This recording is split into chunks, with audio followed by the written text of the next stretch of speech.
Hoy exploraremos un tema fascinante y profundamente inspirador. 10 cosas que muy poca gente sabe sobre la Virgen María.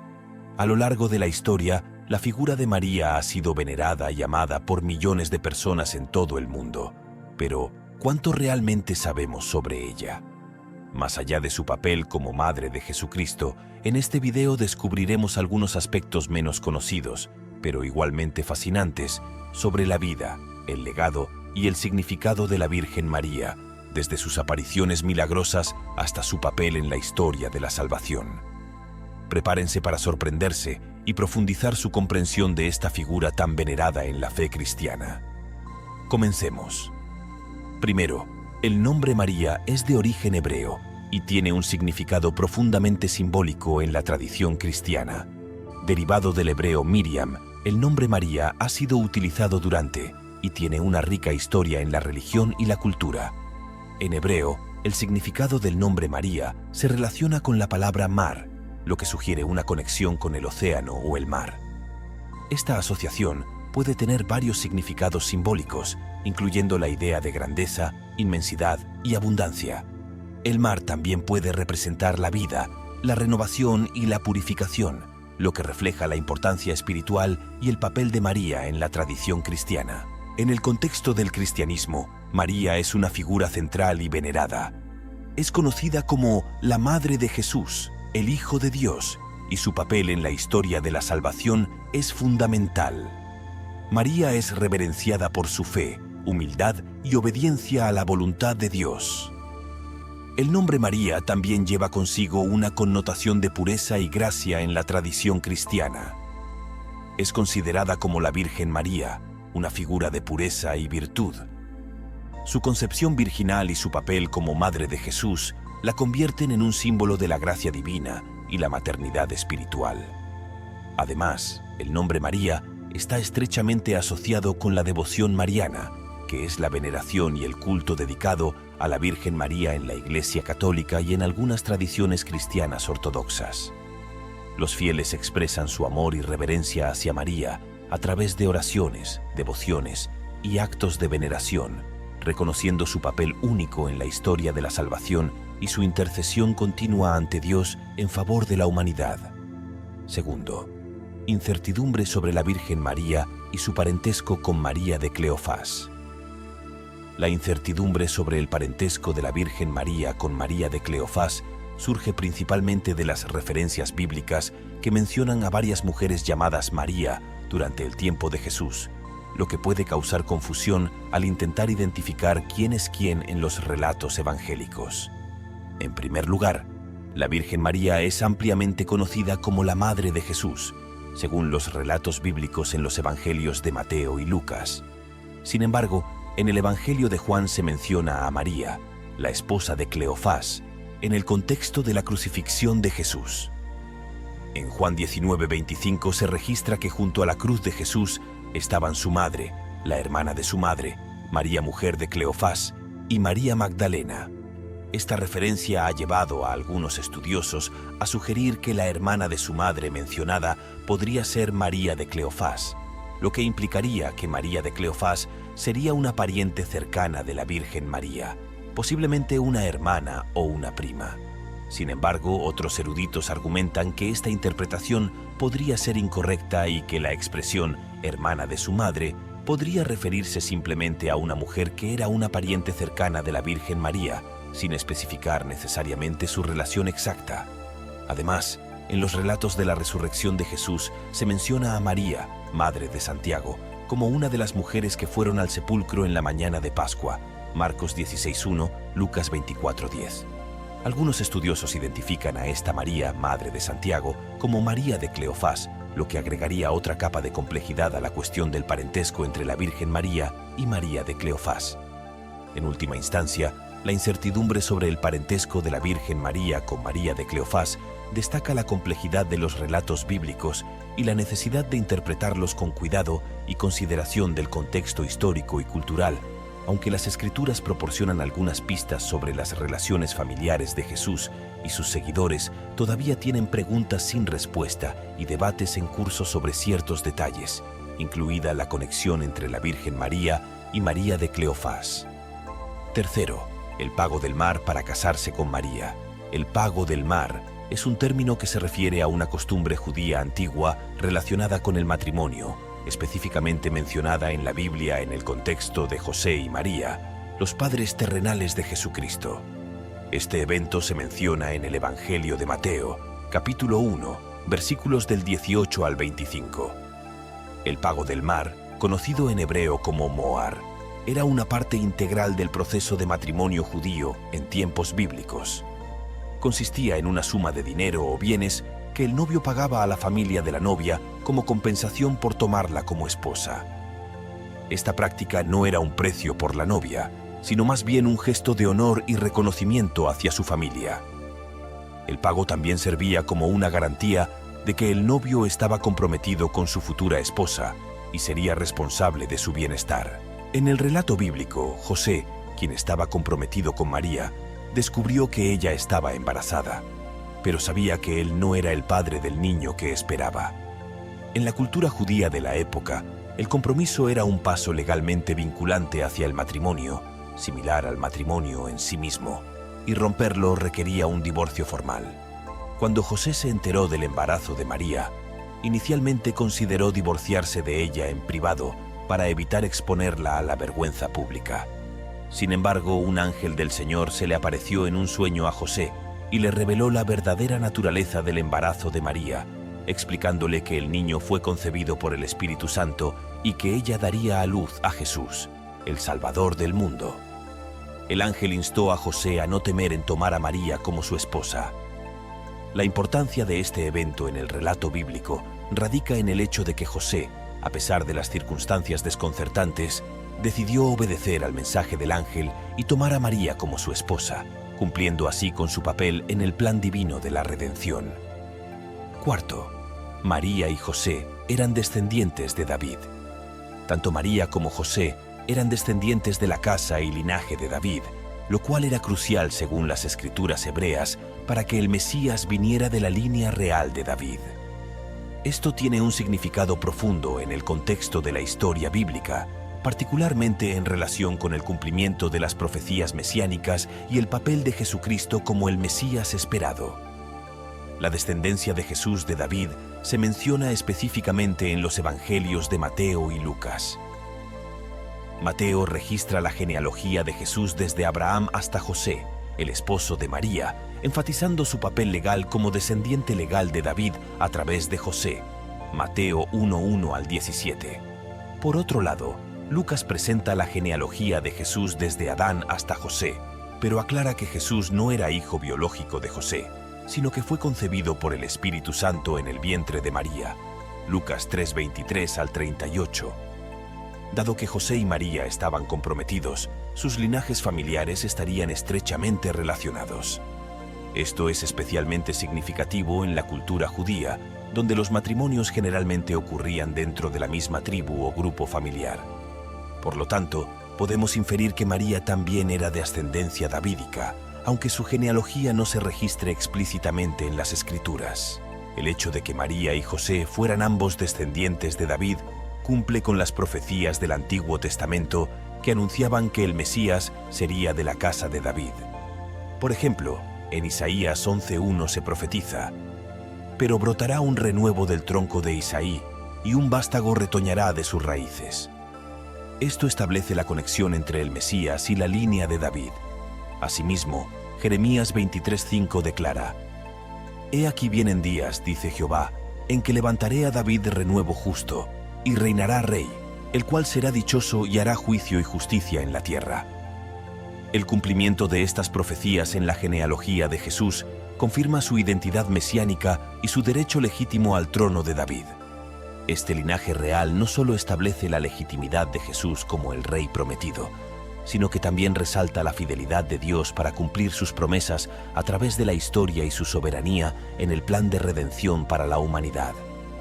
En la organización del matrimonio se daba una considerable importancia a la virginidad de la novia y a la pureza ritual antes del matrimonio. Aunque los evangelios no especifican la edad de María en el momento de su matrimonio con José, la tradición cristiana a menudo ha asumido que era una joven en su adolescencia, alrededor de los 14 años. Esta interpretación se basa en parte en el contexto cultural judío de la época y en la práctica común de contraer matrimonio temprano. Además, la idea de que María era joven en el momento del matrimonio se alinea con la narrativa de los evangelios sobre su compromiso con José y el nacimiento de Jesús. Es importante tener en cuenta que las tradiciones y creencias sobre la edad de María pueden variar entre diferentes ramas del cristianismo y entre diferentes culturas y comunidades religiosas. Séptimo, el tránsito o dormición de María, también conocido como la Asunción de la Virgen María, es un tema importante en la teología y la tradición cristiana, especialmente en la Iglesia Católica, la Iglesia Ortodoxa y algunas denominaciones protestantes. Se refiere al evento en el que, según la creencia cristiana, la Virgen María, Madre de Jesucristo, fue llevada al cielo en cuerpo y alma después de su muerte. La creencia en el tránsito de María tiene sus raíces en la tradición apostólica y en escritos apócrifos como el Transitus Mariae. La doctrina de la Asunción de María al cielo fue oficialmente proclamada como dogma de fe por el Papa Pío XII en 1950, afirmando que la Inmaculada Madre de Dios, la siempre Virgen María, habiendo completado el curso de su vida terrenal, fue asunta en cuerpo y alma a la gloria celestial. En la Iglesia Católica y en muchas iglesias ortodoxas, la dormición de María es celebrada el 15 de agosto de cada año. Esta festividad es una ocasión importante para la veneración mariana y la reflexión sobre el papel único de María en la historia de la salvación. La Asunción de María está estrechamente relacionada con su papel como la Madre de Dios y su cooperación con el plan divino de redención. La creencia en su Asunción resalta su papel especial como la primera y más perfecta de los seguidores de Cristo, así como su victoria sobre el pecado y la muerte. Algunos teólogos han visto la Asunción de María como un cumplimiento de la tipología bíblica, especialmente en relación con la figura de la Reina Madre en el Antiguo Testamento. María es vista como la nueva Eva y el arca de la nueva alianza, lo que refuerza su papel único en la historia de la salvación. La creencia en la Asunción de María ha sido un importante punto de devoción popular en la Iglesia Católica y en la espiritualidad cristiana en general. Muchos fieles recurren a la intercesión de María, confiando en su cercanía con Cristo y su papel como mediadora de todas las gracias. Octavo, María presente en la crucifixión de Jesús. La presencia de María en la crucifixión de Jesús es un tema de profunda significancia en la tradición cristiana, particularmente en la narrativa de los evangelios.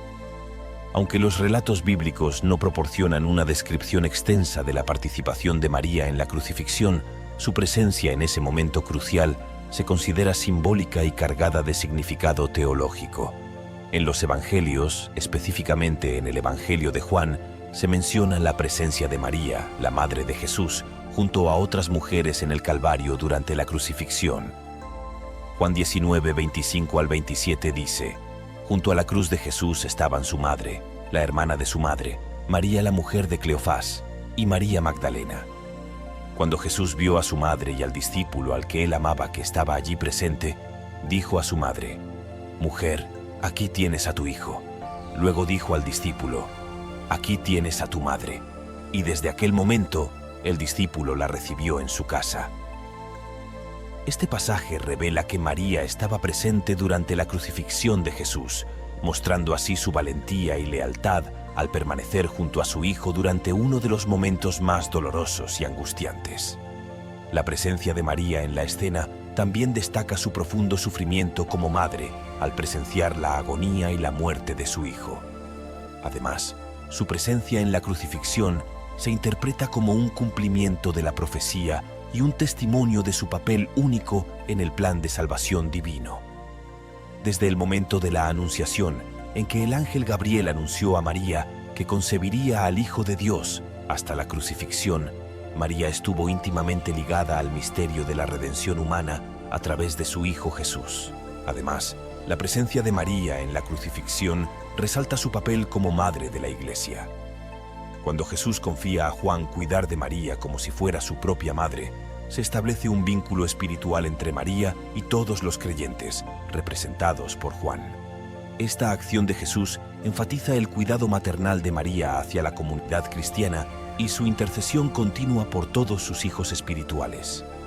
Su presencia en ese momento crucial es un recordatorio para los cristianos de la importancia de su papel en la historia de la redención y su intercesión continua en la vida de la Iglesia. Noveno, la visita de los Reyes Magos y la huida de Jesús, José y María a Egipto. Según el relato bíblico, un grupo de magos del Oriente llegó a Jerusalén preguntando por el rey de los judíos que ha nacido.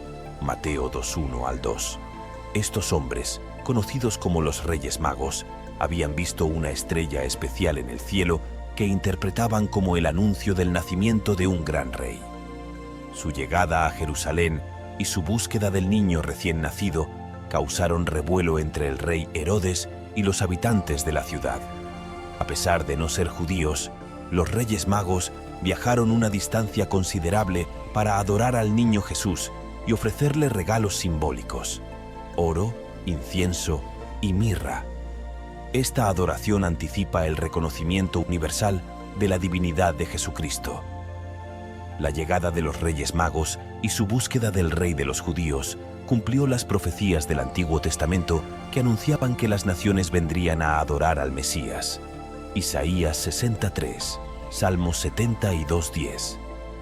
Mientras que los Reyes Magos mostraron fe y adoración hacia Jesús, muchos líderes religiosos judíos, representados por Herodes, reaccionaron con temor e incredulidad ante la noticia del nacimiento del Mesías.